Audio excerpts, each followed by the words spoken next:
In this slide, we are going to learn about software maintenance process models. To manage maintenance effectively, we use various process models. These models guide the sequence of activities to minimize risk and ensure a high quality outcome. Each model balances speed, risk, and quality depending on the project's need. The first model we are going to learn about, the quick fix model. The quick fix model is a reactive approach focused on applying immediate patches to current urgent defects. It's like putting a band on a wound. It's fast and effective for stopping the immediate problem. This model is useful for emergency situations where downtime is unacceptable, such as a zero-day security vulnerability in a banking app that requires an overnight fix. The main limitation is that these quick fixes can create patchy or disorganized code that becomes harder to maintain in a long term. The next model is the iterative or incremental model. The iterative or incremental model is a much more controlled and systematic approach. Instead of a single massive update, changes are implemented in a small manageable increments. Each increment is thoroughly tested and verified before moving on to the next one. This approach is common for large complex systems like cloud platforms, where companies like Salesforce release scheduled monthly updates, each with a controlled set of changes. This reduces the risk of introducing major new bugs. This is like you have learned in a development process, incremental model you have learned, no? This the same process is following in the maintenance process also. The next model is Boehm's spiral model for maintenance. You have learned in a development process that one is a spiral model for development. But now we are going to learn about a spiral model for maintenance. Boehm's spiral model for maintenance is a risk-driven approach that incorporates risk analysis into every iteration of maintenance process. In development process, you have learned about risk analysis in development process. Here, the maintenance approach is a risk-driven approach that incorporates risk analysis into every iteration of a maintenance process. It's particularly well suited for high-risk critical systems where safety is a paramount, such as aerospace or medical software. The model ensures that every change, no matter how small or how big it is analyzed for potential risk before implementation. Okay. The next model is reuse-oriented model. The reuse-oriented model is a proactive strategy that emphasizes reusing existing testing components to reduce the development time and cost. When upgrading an e-commerce site, for instance, developers would reuse a pre-existing tested payment module rather than writing a new one. This saves time, reduces the chance of introducing new bugs, and leverages previous development works. We'll move on to the next slide. In this slide, we are going to learn about the common activities of a maintenance process. It's like the software development lifecycle process, So it's like the same thing in a maintenance process. Regardless of the specific process model a team uses, there is a set of common fundamental activities that every maintenance task involves. These activities form a cycle, ensuring changes are made systematically and safely. The first one is the identification and tracing, second one is analysis, third one is design, fourth one is implementation, fifth one is testing, sixth one is documentation, and final one is the delivery. These are the activities in a maintenance cycle. Okay. I will explain in detail. The first one is identification and tracing. The process begins with identifying the need for the change. This could come from a user report of a bug, a new security vulnerability, or a request for a new feature.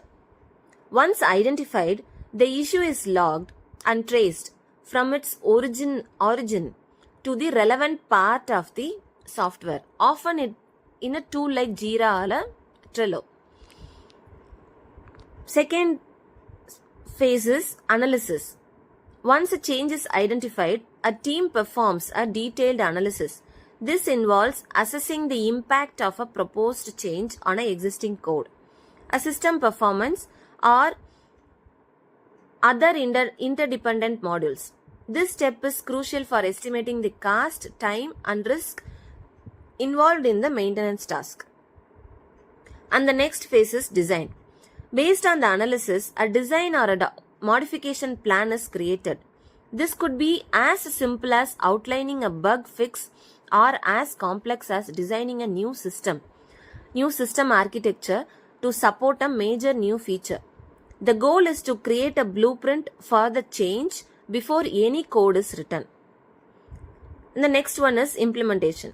This is where the actual code changes are made, following established coding standards and best practices. The developer ensures the new code is clean, well documented, and consistent with the existing code base. Next comes the testing phase. After the change is implemented, it must be tested thoroughly. This includes running regression tests to ensure no new defects have been introduced and that existing functionality remains intact. That must be ensured. Next comes the documentation phase. This is a crucial but often overlooked step. The user manuals, the design documents, and maintenance logs must be updated to reflect the changes. Proper documentation ensures that future maintenance understand the code and why the changes were made. Next one is, and the final one is, delivery. Finally, the changes are delivered or deployed to the users. This can involve a small patch for a bug fix or a large-scale release for a new features. It's also important to communicate the changes to the user base, explaining what was fixed or what new features are now available. These activities form a complete cycle, ensuring that every maintenance task is handled systematically and with a focus on quality and long-term sustainability. We'll move on to the next slide. Now, estimation of maintenance cost. Estimating maintenance cost is critical for project budgeting because, as we have seen, it's often the single largest expense in a software system's lifetime. Let's break down the key factors that influence this cost and the techniques used to estimate it. Key factors affecting cost. The first one is size and complexity of a software. The larger and the most complex a system is, the more expensive it is to maintain.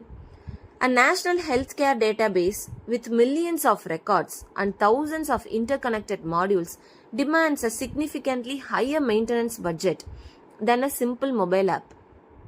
Correct, no?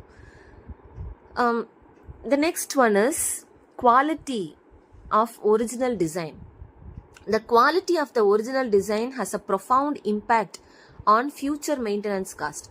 A well-documented, modular, and cleanly structured system is much cheaper to maintain. Conversely, a purely structured legacy code base increases maintenance cost due to the added effort needed for a reverse engineering and analysis. I hope you understand now. The next factor is type of maintenance. The type of maintenance activity directly affects the cost. Adaptive maintenance, like migrating a system from on-premises servers to a cloud, is typically more expensive than simple corrective maintenance, like patching a bug. Perfective and preventive maintenance activities also have different cost and resource requirements. And the final factor is frequency of change. The industry and businesses environment of a software operates in play a major role. Applicants in fast changing industries like finance or e-commerce requires a continuous updates to stay competitive and compliant, leading to higher maintenance cost. Then I will explain about the estimation techniques. Software teams use several techniques to estimate these type of cost.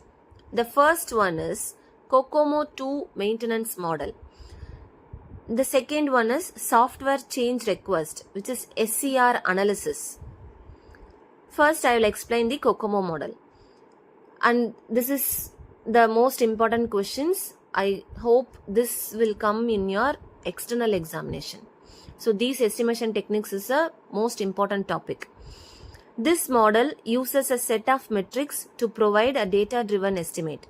It takes into account the size of the software, often measured in thousands of lines of code, and applies a series of effort multipliers to account for factors like team skill, required reliability, and tool usage. The result is an estimate of the total effort required, often expressed in person months. Next one is the software change request, SCR analysis. This is a simpler, more direct approach. It estimates maintenance cost based on the number and complexity of an incoming software change request. For example, imagine a large ERP system receives 50 change requests a month, and each request requires an average of 3 persons a day to complete. If a developer cost for $500 per day, the monthly maintenance cost for those requests could exceed $75,000. By carefully considering these factors and applying these estimation techniques, organization can create a realistic budget for software maintenance and plan for a long-term health of their systems. We'll move on to the next.